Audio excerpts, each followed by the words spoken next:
I'm Bill Burgess Jr., the the chip off the old block of Bill Burgess Sr., and that's why we're here today. And he's our wonderful father. He passed away in 2017, but I get to be here with Kat, his second wife, and my sister Lisa. So take it away. I'm Lisa Burgess, the youngest of Bill's kids. He had 3 kids. And I'm Kat Jorstad. I was with Bill for 18 years. And one of the legacy pieces in my life was having a family that carries on a relationship that's more wonderful than I can express. I hand it over to Lisa. You start first. Okay, I think, growing up with my dad, what he really did was teach us how to see. And everywhere we went, like, look at the shadows or whatever. When people were on the main street, we were like in the alleys, like look through the junk and just kind of see things in a different way, which is a lot about my artwork because I really try to twist perspectives and color and make things different than reality because I think that's what he taught me how to see. And I think too, like, he was so great about like artists. He was like, everyone's an artist, right? And He didn't say that. Go ahead. he said that to me. And he was like, art is about solving problems, and I think a lot of my work is about solving problems. Like, I want this foreground forward and this background behind.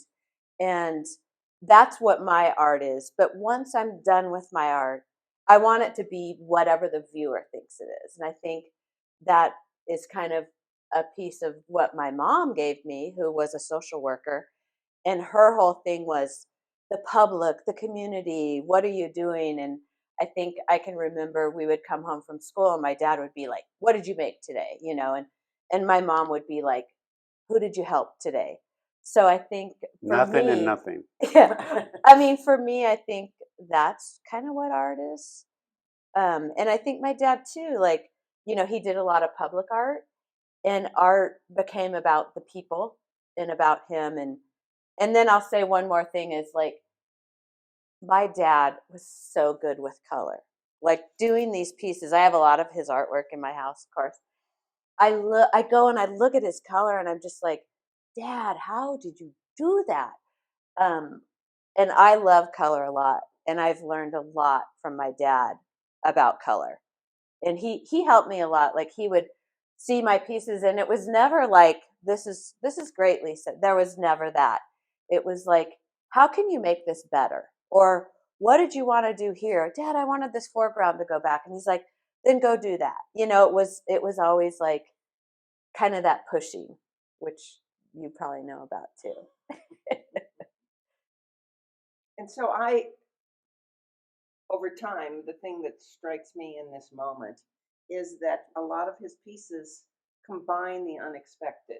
So one of the articles by a really well-known art critic whose name is out of my mind at this moment. Jerry Ager.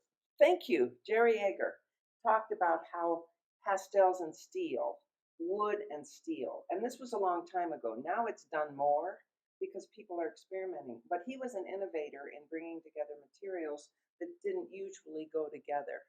And the other thing I think that's represented in his work, in the tall pieces too, which you'll see as Abby shares some of these, is that there was chaos and structure. So he could be a bit chaotic in his thinking. He didn't want to think in the same way that the world thinks. So that was how he lived his life. But underneath it all was a structure that any of us that knew and loved him knew he was loyal. If he said he was going to be somewhere at 10 o'clock, he was there at 10 o'clock. If he committed to something, it happened. So the structure and the chaos is represented in many, many of his pieces. I mean, as we just look around this room, there it is. So I love that piece. And what we've all said is the show is so amazing because, we get used to the art. We have it in our home, we have it in the studio, but here it is featured, and we are all re-inspired by the man that so influenced our lives. Can I add a piece to what you said about like the structure and the chaos of like this is steel, but it's very soft with its colors? That was my dad. is on the outside, he could be super strong and kind of intimidating, but his heart was so soft, and loyal. Like he would do anything for a lot of people. But a lot of people were intimidated by him because of the strength of the steel, right? Right. So for Dad and I have two sisters, one older, Sally, and one younger, and he was real hard on me, um, well, which is fine. I know why he was doing it, but the funny thing is his how this guy popped out of Dixon, Illinois, and did this is pretty strange because our grandma Hazel would come to many art openings, some of the biggest that he's ever had, like Denver Art Museum and all kinds of places, and she would be in her proper coat and everything, and she'd say in a really out loud voice, "I don't understand his art," and and he would, and so this kind of became a running dialogue with he and I. I would get him on video sometimes. There's a thing about the Continuum sculpture, and the outtake is, I would always say, "Why'd you do this? What's it mean?" So I would take up the hick voice, and did you have an idea what we're trying to do here? And his explanation was, "It has no meaning. I did it. I do it because it is there." And then our discussions were like, I said, "Why do you do sculpture? Like it's glacial. It takes so long." Because at our house, it was always smell of grinder and the sound of grinding, relentless all the time. And and towards later in life, he'd drink a couple margaritas and he'd go, "I do sculpture because no one needs it." And I'm like, "Say more." And he's like, "Well, the bank doesn't need it, the mayor doesn't need it, the collectors don't need it, the country doesn't need it, the political parties don't need it. No one needs it, and because of that, it is singular. It is there, despite no one needing it." So how that came out of Dixon, Illinois, is it's still a mystery to me. But just to further what she said, he would say, "Take us out and draw a tree," and it's three kids with pencil and paper, and we'd start, and like all children, we'd do a ball with a stick, and he'd go, "No, don't look at, don't draw the green part, draw the blue part between the branches." And so, like, no, draw the shape of the sky through the tree. And suddenly our drawing started getting better. And then he would do the same with the eye. Like, don't ever don't start a human face and go dot, dot. Don't draw the eye, draw the whites of the eye. And so all of a sudden, and then sometimes he would say, he'd put a vase in front of us and say, "Draw it upside down." And what it was trying to do is disengage this idea of what we think something is. We always want to know what it is. Like, "Oh, well, that's a bowl of fruit. I don't need to pay attention to it anymore. That's some grapes." But we had a lovely spirited exchange. We traded paint a lot, he and I, as in two cars vying for one lane, taking each other's mirrors off and not giving way and just grinding, like. And that was great. That's how we got on, and it couldn't have been any better. And but my process is all, crazily enough, it's my phone. I have 19,000 photographs and on the phone right now, and my wife says, "Where are the people?" There are no people in my photographs because what I try to do is put a frame around things that I see, like at a car door that has a certain sticker, and I imagine a frame around it, I want that, and I'll take that picture. And they have thousands and thousands of these pictures, and then what I do is I just start playing around with them, and I don't. My life is such that I have three kids and blah blah blah, all the rest, and so what the easiest thing for me to do is just do these things on my phone. So I'm always getting apps, and I'm always playing with stuff, and running things through the ice cube wrap machine, and it turns it into something. But so then I start playing around with these photographs and making unseen worlds. A view of South Park, but it's got 4 shots of New Mexico sky in it. And why I'm doing that, I don't know. But so I just like to. It all comes from photographs, and so one of these, believe it or not, this whole series started because I think it was the Queen Elizabeth, and they showed a thing of all the colors that she had worn through the years. I went, damn, that's nice looking, and I just screen capped that, and I just throw it somewhere, and then I was thinking, I like that, and so I take those colors and just start working with them, and they were. So that's the beginning of that. It's some dresses, and Whoa. Now I'm buying one. so, but then the rest of it's sort of a mystery to me. I just do it to do it. I enjoy it, and but so we couldn't be any further apart. He's grinding and welding, and I'm doing this, and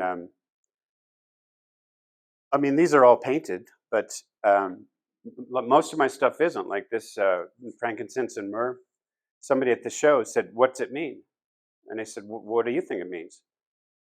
And they said, and they got it out of me.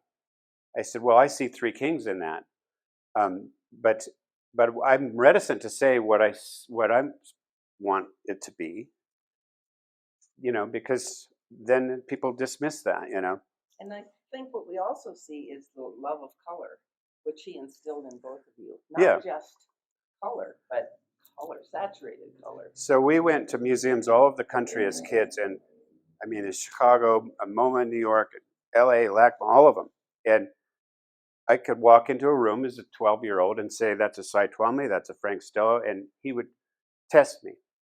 And but he would be in a museum, and he would.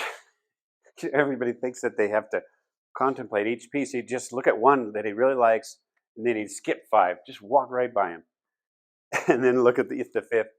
But he said, the easiest thing to do is shock people with art. You could just get a mop full of black tar and break some plates and put up a couple of flashes of red, and he says that's just so easy. And I also believe that in my later years, what I like to do is what gives me joy about, and same in my music. To create joy in music is really hard. You have to go past the Hallmark aisle, the greeting card aisle, to get to real joy. But most people stop at Hallmark. So I'm trying to get joy, and I'm trying to get swooping. And so these pieces, for instance, this to me is music. I always like to have something shooting out or colliding in or blowing apart.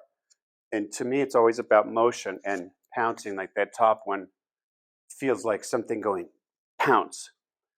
And so I just look at it like music, and then I look at music like art, and how that came from Dixon to Colorado Springs to here, I don't know.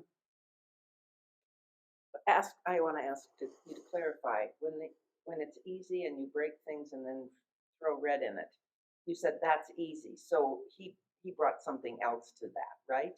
What's the counter to that? Well, I mean, I think he taught art, and if you can't, there's a couple ways to get into art and music. Like if you want to get into art and you want to be Andrew Wyeth, it's going to take you a long, long time to get that kind of realism. If you want to start music and the first piece you want to do is Bach, it's going to take a long, long while to sound good. But I think that the point being is a lot of times in grad school, the first thing people do with art is like, I can't do this and I'm not that good, so I'm going to shock you. I'm going to shock you with some political statement. And I don't think that he got much softer as he went. We traded pain all the way out. But they genuinely did not have that experience with him. But yeah, so does that get it? No. Yeah, when you said it's easy, we don't think anything he did was easy. It was not easy. But it works. It all works. Yeah. So it's not just throwing plates in red. No, No. He think never what did that. Billy's The saying, grad students do that. I think what Billy's saying is that's kind of what was going on at the time, abstract expressionism, and he was much more, no, it takes time. You don't just shock people, like you give them a feeling, and that takes more time. And I think it's interesting that you would say that about Andrew Wyeth and stuff, because for me, my dad taught me, he told me, he said, you need to go and learn how to draw really well, like the masters. And then once you can do that, you know how to break the rules. But don't break the rules before you know that. I mean, that was how I interpreted Sure. that kind of academic. So I spent a lot of years in art school trying to do like the perfect landscape and hyper realism. And then I was able to twist it up and make it different. And I think this show's super meaningful to me. Thank you, Abby, because my dad passed away 6 years ago, and every single piece in this show for me is about things I did with my dad. So I bought him a dog that he didn't want named Bob, who he loved. We had a lot of conversations over toast. Damn, Bob. We would have toast, and then he always dropped me off for swimming. And for a while, every couple summers, he would teach at CC. And my big thing was we could use the swimming pool. And he would literally drop me off for 8 hours, and I would just swim, swim, swim. So that was my swimmer. And I think, too, my dad taught me, when I was 8 years old, and I don't know what other people were doing, but my dad taught me how to weld. And then when I was 9, like I was roofing a house. And when I graduated college, he bought me a bandsaw. So, like that craft too of like, he made everything.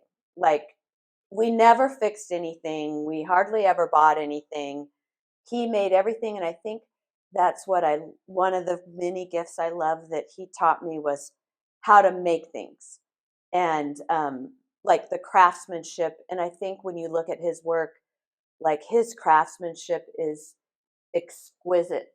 Like the grinding and the cutting and the work, like he was so diligent. And sculpture and metal is like hard physical work, but he didn't cut any corners. And a piece would be in the studio for maybe 6 months, and nope, that's not finished yet. Nope. And then you would go in and it's like completely cut apart and it's a whole new thing. Like I think he had really high standards for his work. And then along with that, though, the juxtaposition, if there were welding marks, if he didn't want to make anything perfect. Yeah. It didn't need to be perfection, because he thought perfection is only for something higher in the world. And so you'll see pieces in the show that are a little scratched here and there. He didn't want to change that. That's the story of the piece. Right. And so even though he was a craftsman and he did it perfectly, it's not going to fall apart. It's got this color and form, and he still would celebrate the artist's marks. Yeah. So Lisa's right, though, because she got the encouragement on the art side, and I wasn't having it.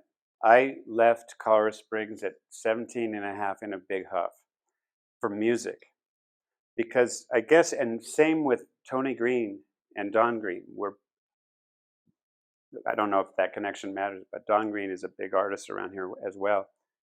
And both of us departed from music because I think we felt like there's just no having. These guys are big trees. We're out of here. And so I went and did what she did in fine art. I went to Berkeley School of Music, and I learned how to do it. And I've written music for NBC and Disney and all of them. But it has become an absolute hall of mirrors for me, because when the money and the commerce and the whole thing collides with music, it was easy for me to lose sight of what do I like about it, and it just became just make it sound like this, make it sound like that. So my sanctuary from that was art, and I have thousands of images. I have thousands of images of of Google Earth because I like to break software. When Google Earth first came out in Street View, I noticed if you looked up, the buildings were falling over, and so I have all these screen caps of that, and that I was truly free in art, and I have thousands and thousands and thousands of pictures of trying to break software, trying to push design limits, looking at cool things, and to be honest, I was not. Well,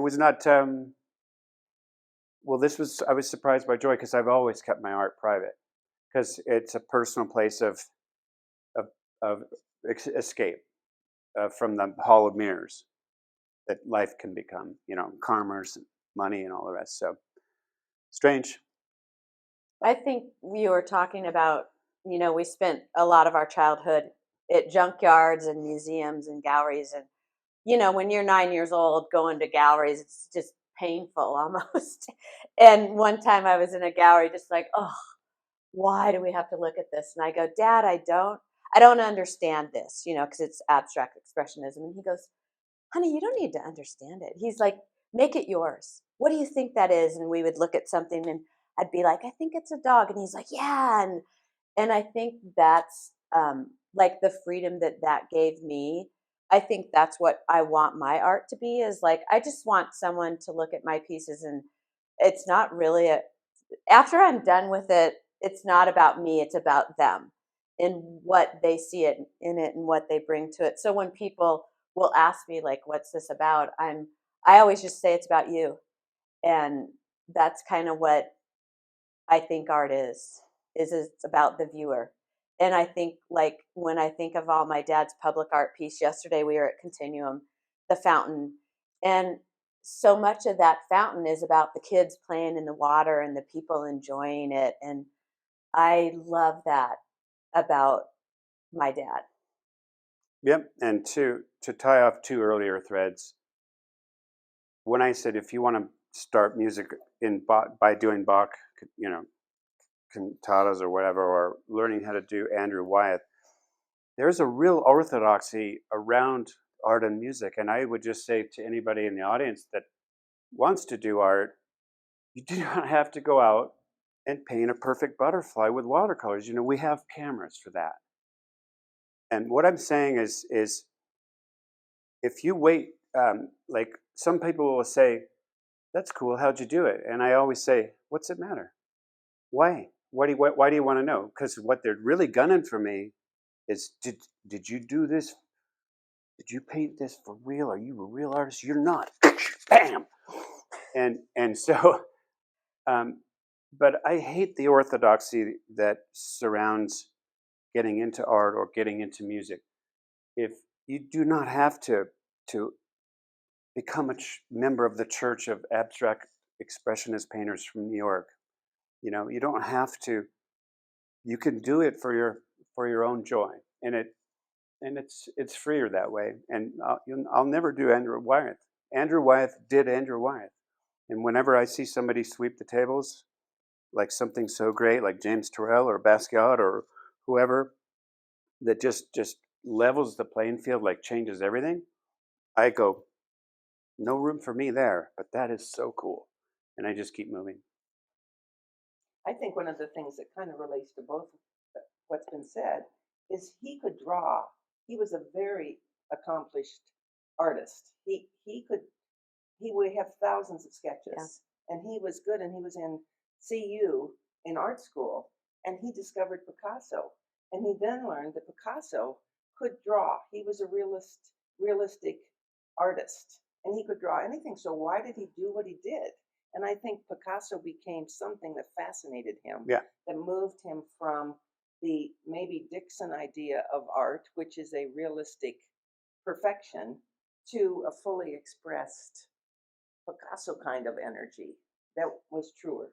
But I'll slightly disagree. He was that, but AI has tipped everything over in 8 months. You can feel it. It's coming. I feel it. I feel the whole thing going like this in art and in music. And you don't have to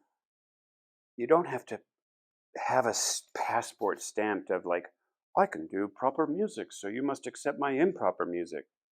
you know, or I can do a proper, I can draw perfectly so that you can be accepting of something imperfect. Everything's changed.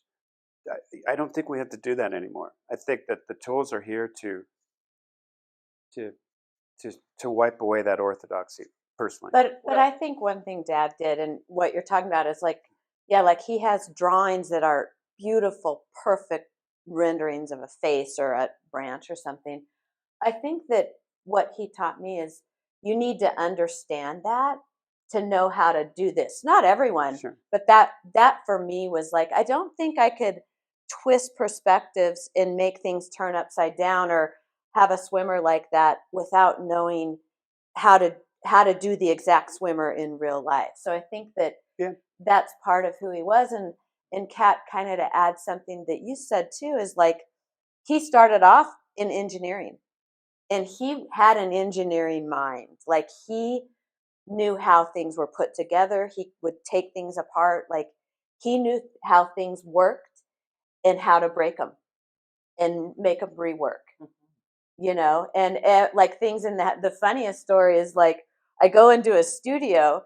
He's got like a high arc and all these cranes and stuff, and he's got a pair of jeans hanging from his cranes with weights clamped to the bottom. I mean, this is like, I'm like, is this an art piece? What is this? And I go, what are you doing, Dad?